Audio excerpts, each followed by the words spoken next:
In terms of the kind of conceptions of people coming out of the military, then, Angus, I mean, what would you say are the common kind of misconceptions of why people ultimately leave the military?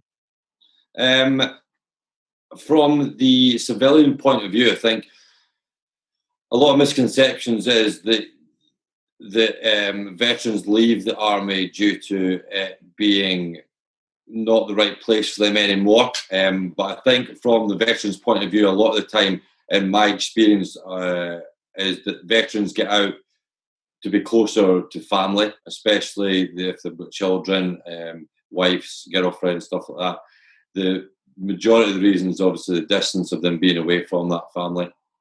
And I think they just get to a point where they've had enough of the travelling and just being away and missing so much of the family time that they feel that they need to kind of spend a bit more time at home. So I think that was one of the main reasons I felt when I was serving that I seen a lot of military personnel get out.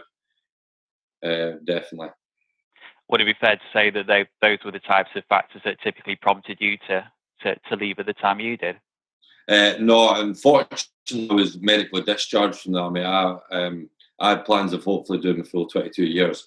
I had a good direction of what I wanted to do in the military, and I had goals that were set, and I really enjoyed the environment, and I was progressing up quite quickly and doing well. But unfortunately, I got an injury, which then resulted in me having to get medically discharged.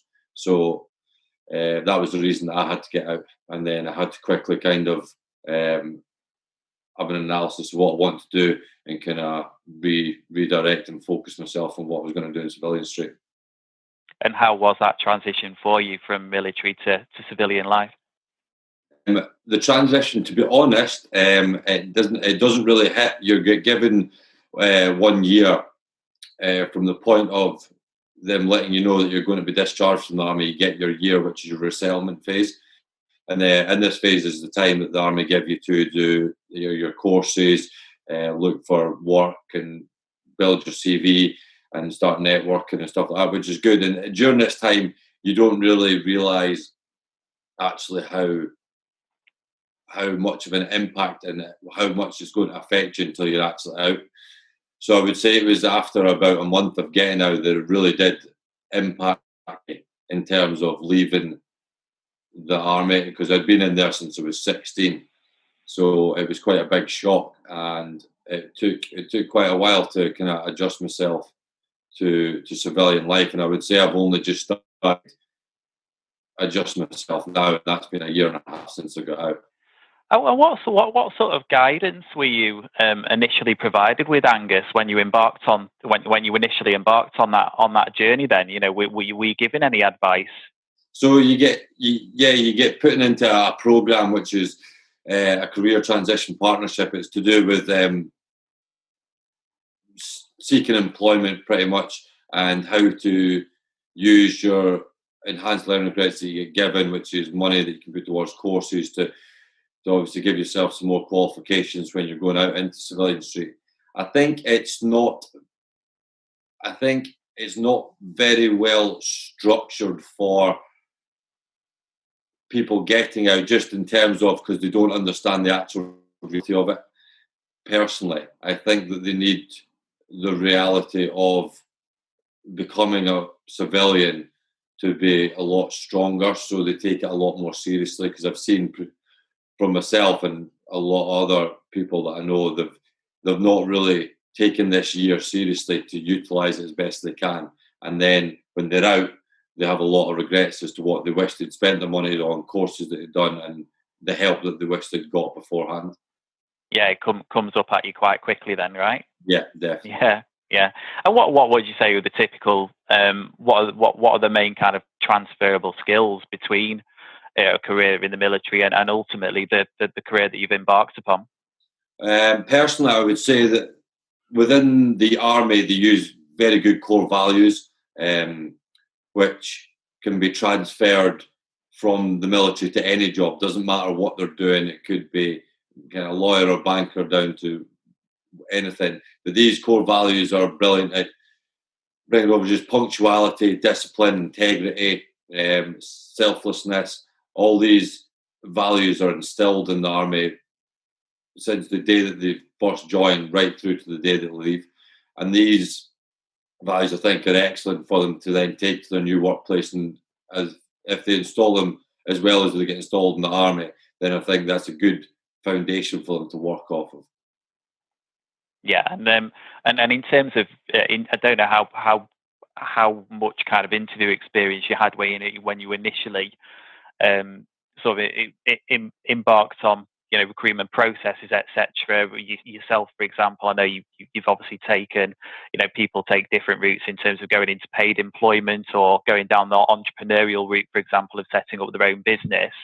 Yeah. And I suppose you kind of pick up experience quite quickly through going through those processes, don't you? Both from interviewing other people and also interviewing yourself.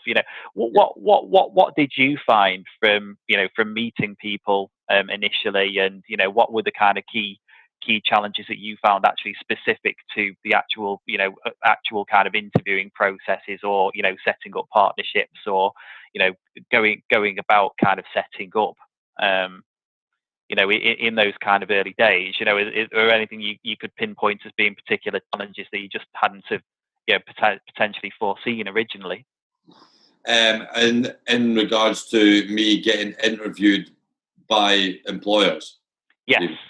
Yeah. So I would say it's a bit of a culture shock. Just because you're not really used to laying yourself out like that, because you do icebreakers and stuff when you initially join the army, and you use a lot of personal development stuff, but I would say it's a completely different personal development to what is used in civilian street. And I think that it's hard to try and actually think about how you can transfer all your military experience and qualities over into a civilian role, so you can then promote yourself as best you possibly can in an interview. But again, it's all about preparing yourself as best you can for the interview that you're going to be getting, and it's down to yourself really, about rehearsing and just doing the basics, I would say. Yeah, and I suppose a lot of the experience is entirely subjective in nature as well, isn't it? I mean, I'm very certainly from my perspective, on the as the third party recruitment consultant, thankfully, a lot of our clients are coming away from very kind of rigid kind of structures in terms of setting like competency based interviews, for example, which again is I would suspect individuals leaving the military profession, for example, will probably struggle with that type of structure to begin with, just simply because it's very, very different to the where we've kind of evolved to, in the fact that a lot of the interviews are a lot more culture led now and a lot more values led, which actually in a lot of ways I think will probably play into the hands of people coming out of the military profession, for example. But again, it purely depends on the type of steer you've had before that process, and I suppose ultimately what your recruitment consultant or an HR contact is telling you, really. I suppose that's kind of evolving by the day. Yeah, no, definitely. It's something that I think should maybe be focused on a lot more in the resettlement period, just to make people aware of what they need to do or what they're going into. I think it should definitely be focused on a bit more. Is there anything in particular, Angus, you think prospective clients and employers could do to make processes a little bit more friendly to ex-military people? Personally, I would say it's employers could look at it more into what military people have done rather than what they need them to do for them, in terms of maybe be a bit more aware of what people go through in the military and what they're taught in the military, what their values are, just all these points, so that when they're interviewing ex-service personnel, they can relate to them a lot better, saying that, well, we need this, that, and the next thing, and we know that you've been taught this already, and it kind of would put people a lot more at ease, and make them feel a bit more worthy in the position that they're going for, I would say. Yeah, I suppose ultimately focusing on their experience first and foremost, and asking them to bring that to life. Yeah, I and suppose, and there's plenty what of they ways can in which we offer. can do it. Yeah. Yeah, absolutely, absolutely. So I suppose in terms of talent pool, then, how important do you view it for people to have a diverse talent pool? Oh yeah, it's huge. It's I think ex-military can bring a lot of experiences. They can bring a lot of experiences to the party, that are maybe completely different to what civilians would normally encounter, but they can use these experiences in a good way to maybe deal with problem solving and to deal with team leading and to whatever the situation is. But I think military personnel have got a very different but very good experience that they can then try and transfer across, I would say. I think one of the things that my client base in the financial services sector bemoans quite on quite a regular basis, Angus, is the fact that that pure kind of instinctive kind of entrepreneurialism, um, certainly from people that go through more conventional grad schemes following university, for example, Yeah, is it is almost kind of knocked out of people quite quickly.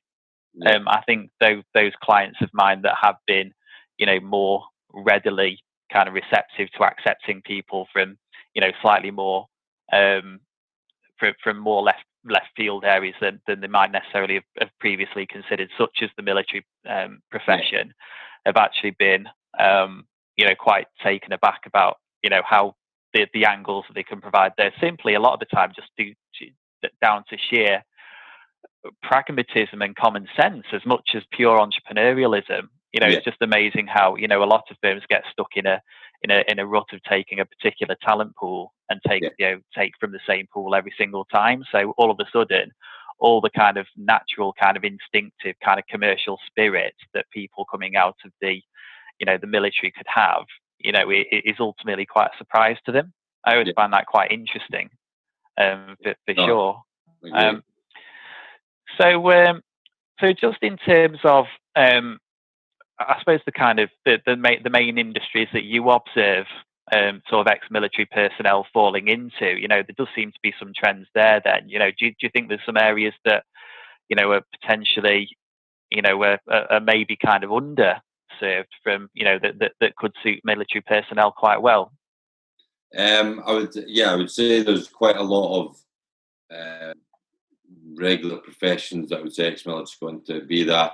If it's a trade, or security, or depending on your position, maybe in the military, maybe something a bit better, maybe up in finance or business or something like that. But I would say there's definitely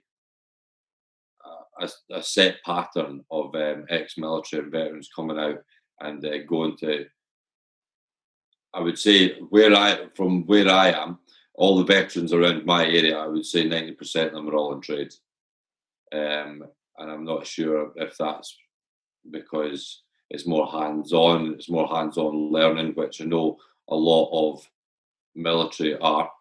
They're a lot more hands-on learning rather than visual or audio or kinesthetic.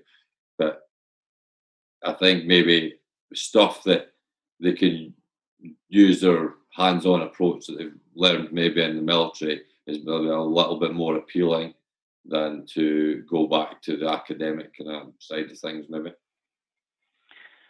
It's an interesting point you make, and particularly with regard to, as you say, 90% isn't isn't an unreasonable estimate about people going into trade, and I think what's certainly an observation from my point of view, perhaps, is maybe it's for organisations to be more proactive headhunters and actually not expecting people from these professions that have just landed in those professions to maybe go in and think outside the box and come to them, but actually is there actually a talent pool here of people that have just by default gone into one of these trades just because they are seen as more hands-on, is Yeah. there actually a rich pool of people that firms can actually proactively go and tap into? Has that truly been tapped? I think Mm, that's an interesting yeah, an definitely. interesting conversation to have. Personally, I honestly think in the army, so the business that I've started just now is all to do with motivation, leadership, coaching, um, and it's specifically targeting people that need that. And that's something I think that it could be utilised a lot more. Like the army is massive on the promotion courses, the training you go through in your promotion courses. And at the end of the day, I would probably say that the army are one of the best in the world at leadership because they know how to do it, they know how to influence people, and they know how to get what they want out of people. And I honestly think that in terms of the bigger scale of things, I think that motivation, leadership, teaching and training, I honestly think that that's something that is very transferable from ex-military, personally. Yeah, yeah. And finally, what sort of overarching advice would you want to give to any ex-veterans that are currently looking for civilian employment? What's the first kind of piece of advice you'd want to give them? Main piece of advice would be to not underestimate it and not be naive.